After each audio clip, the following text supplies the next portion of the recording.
हमारे पुराने जमाने के देश के बीचों बीच एक शक्ति है। ये शक्ति अदृश्य है, लेकिन इसे महसूस किया जा सकता है। ये हर चीज में बहती है। ये शक्ति है तंत्र मंत्र। ये हवा में, पानी में और यहां तक कि हमारे दिलों में भी मौजूद है। ये समय से भी पुराना है। ये उन रहस्यों में से एक है जो सदियों से हमारे पूर्वजों ने संजोए रखे हैं। ये किसी भी चीज से ज्यादा ताकतवर है। ये शक्ति इतनी प्रबल है कि इसे समझना और नियंत्रित करना आसान नहीं है। सही हाथों में ये ठीक कर सकता है, ये बचा सकता है, ये जीवन को नया अर्थ दे सकता है। लेकिन खबरदार, क्योंकि गलत हाथों में ये बहुत बुरी चीजें ला सकता है। ये विनाशकारी हो सकता है। कुछ लोग इसकी शक्ति का इस्तेमाल अंधेरे के लिए करते हैं। वे अपने स्वार्थ के लिए इस शक्ति का दुरुपयोग करते हैं। वो आत्माओं को फंसाते हैं। वे उन आत्माओं को अपने नियंत्रण में रखते हैं, उन्हें अपनी मर्जी से चलाते हैं। वो आत्माओं को अपनी मर्जी से बांधते हैं। ये आत्माएं उनकी शक्ति का स्रोत बन जाती हैं। ये ऐसी ही एक आत्मा की कहानी है, और उस तांत्रिक की जिसने इसे चुनौती देने की हिम्मत की। ये कहानी है साहस और बलिदान की। ऐसा कहा जाता है कि मंत्र के हर शब्द में ब्रह्मांड का राज छुपा होता है।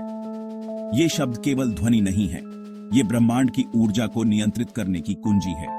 तांत्रिक क्रिया का हर इशारा एक चाबी है। ये चाबियां उन रहस्यों को खोलती हैं जो आम लोगों की समझ से परे हैं। ये चाबियां अनदेखी दुनिया के दरवाजे खोल सकती हैं। ये दरवाजे उन रहस्यमयी स्थानों की ओर ले जाते हैं जहां केवल कुछ ही लोग जा सकते हैं।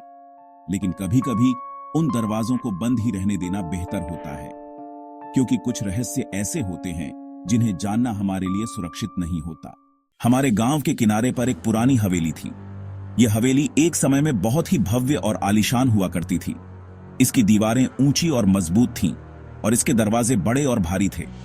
यह कभी बहुत बड़ी थी, आंगन और फव्वारों के साथ। हवेली के आंगन में एक बड़ा फव्वारा था जो अब सूख चुका था। कभी यहां पानी की धारा बहती थी जो अब केवल एक सूखी नहर बनकर रह गई है। अब यह अपनी पुरानी शान का सिर्फ एक ढांचा थी। हवेली की दीवारें अब टूट चुकी थीं और उसकी छत भी गिरने के कगार पर थी। हवेली की खिड़कियां और दरवाजे भी अब जर्जर हो चुके थे। खिड़कियां खाली आंखों की तरह थीं जो गांव को घूर रही थीं। ये खिड़कियां अब केवल एक डरावनी छवि बनकर रह गई थीं जो गांव वालों को हमेशा डराती रहती थीं। कभी चमकीला रंग छिल रहा था जिससे नीचे की फीकी ईंटें दिखाई दे रही थीं। हवेली की दीवारों पर लगा रंग अब छिल चुका था और उसकी जगह फीकी ईंटें नजर आ रही थीं। लोगों ने कहा कि हवेली में भूत हैं। गांव के लोग कहते थे कि हवेली में आत्माएं रहती हैं जो रात में बाहर निकलती हैं और हवेली के अंदर घूमती हैं। वे धीमी आवाज में कहानियां सुनाते थे। गांव के बुजुर्ग लोग अक्सर हवेली की डरावनी कहानियां सुनाते थे जो पीढ़ी दर पीढ़ी चली आ रही थी। रात में अजीब आवाजों की कहानियां। हवेली से रात में अजीब अजीब आवाजें आती थीं, जैसे किसी के चलने की या दरवाजे के खुलने की। परछाइयों में चीजों के हिलने की कहानियां। लोग कहते थे कि हवेली के अंदर परछाइयां हिलती डुलती नजर आती थीं, जैसे कोई अदृश्य शक्ति वहां मौजूद हो। कोई भी हवेली के पास जाने की हिम्मत नहीं करता था। अब और नहीं, गांव के लोग दिन में भी हवेली के पास जाने से डरते थे, और रात में तो कोई भी वहां जाने की हिम्मत नहीं करता था। हम में से सबसे बहादुर भी इसे सीधे नहीं देखते थे। हवेली की ओर देखना भी एक चुनौती थी, और सबसे बहादुर लोग भी इसे नजरअंदाज करने की कोशिश करते थे। हम अपनी आंखें नीची कर लेते थे और जल्दी से वहां से निकल जाते थे। हवेली के पास से गुजरते समय हम अपनी नजरें नीची कर लेते थे और जल्दी जल्दी वहां से निकल जाते थे। हवेली हमारे गांव के चेहरे पर एक दाग थी। उस अंधेरे की एक निरंतर याद दिलाती थी जो उसके अंदर छिपा था। यह हवेली गांव के लिए एक डरावनी यादगार बन चुकी थी, जो हमें हमेशा उस अंधेरे की याद दिलाती थी जो उसके अंदर छिपा था। गांव में जिंदगी चलती रही। हम खेतों में काम करते थे, हम त्योहार मनाते थे, हम पहाड़ी पर हवेली को भूलने की कोशिश करते थे, लेकिन हवेली हमें कभी नहीं भूली। दीवारों में फंसी आत्मा ने इसका ध्यान रखा। ये एक बुरी शक्ति थी। ये हमारे डर से ताकतवर होती थी। ये हर फुसफुसाती कहानी, हर नर्वस नजर से मजबूत होती गई। गांव के बुजुर्गों ने सब कुछ करने की कोशिश की थी। उन्होंने प्रार्थनाएं की थी, उन्होंने खाने और फूलों की भेंट चढ़ाई थी, उन्होंने दूसरे पवित्र लोगों से भी सलाह ली थी, लेकिन कुछ भी काम नहीं आया। आत्मा हवेली में एक कैदी बनी रही और हम गांव में उसके कैदी। एक दिन हमारे गांव में एक अजनबी आया। यह दिन हमारे जीवन में एक महत्वपूर्ण मोड़ साबित होने वाला था। वो एक बूढ़ा आदमी था जो भगवा कपड़े पहने था। उसकी उपस्थिति में एक अद्भुत शांति और गरिमा थी। उसकी आंखें गहरी और बुद्धिमान थी। ऐसा लगता था जैसे वो हमारी आत्मा को देख सकता है। वो एक सौम्यता से चलता था जो उसकी उम्र को झुठलाती थी। उसकी चाल में एक अनोखी शांति और आत्मविश्वास था। ये गुरुजी थे, एक तांत्रिक जो अपनी शक्ति के लिए पूरे देश में जाने जाते थे। उनकी ख्याति दूर दूर तक फैली हुई थी। उन्होंने मदद के लिए हमारी विनती सुनी थी। गांव के लोग उनकी ओर उम्मीद भरी निगाहों से देख रहे थे।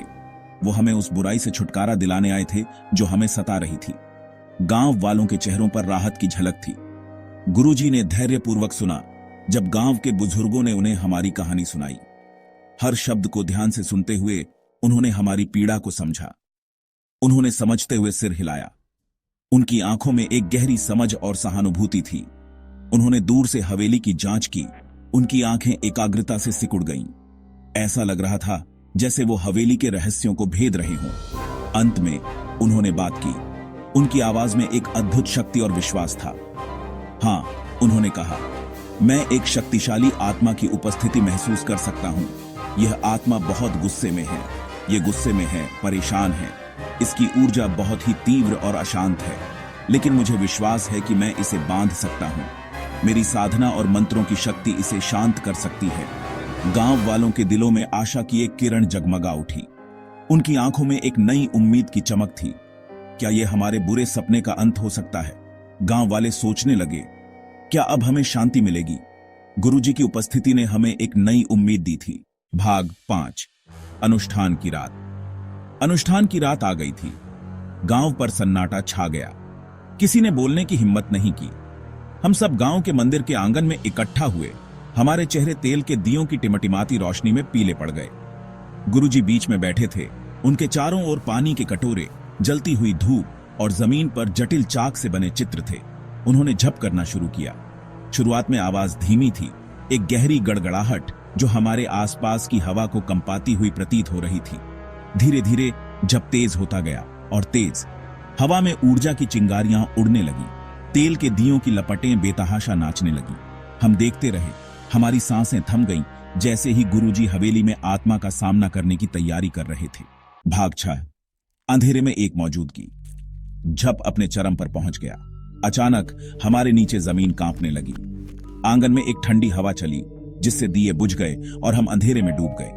रात में चीखें गूंज उठीं। गांव वाले आपस में लिपट गए। उनका डर साफ दिखाई दे रहा था।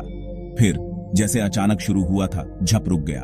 एक भयानक सन्नाटा छा गया। हम इंतजार करते रहे। हमारे दिल धड़क रहे थे।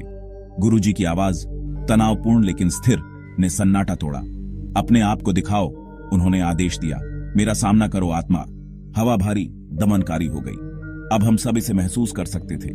हमारे बीच एक मौजूदगी। ये ठंडी बुरी थी और ये करीब आ रही थी। भाग 7। टूटा हुआ चक्र। रात में एक खून जमा देने वाली चीख गूंजी। ये हवेली की तरफ से आई थी। फिर एक और चीख, ये पूरी तरह से दहशत से भरी हुई थी।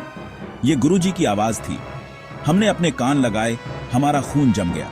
वहां अंधेरे में क्या हो रहा था? गुरुजी का सामना किससे हुआ था?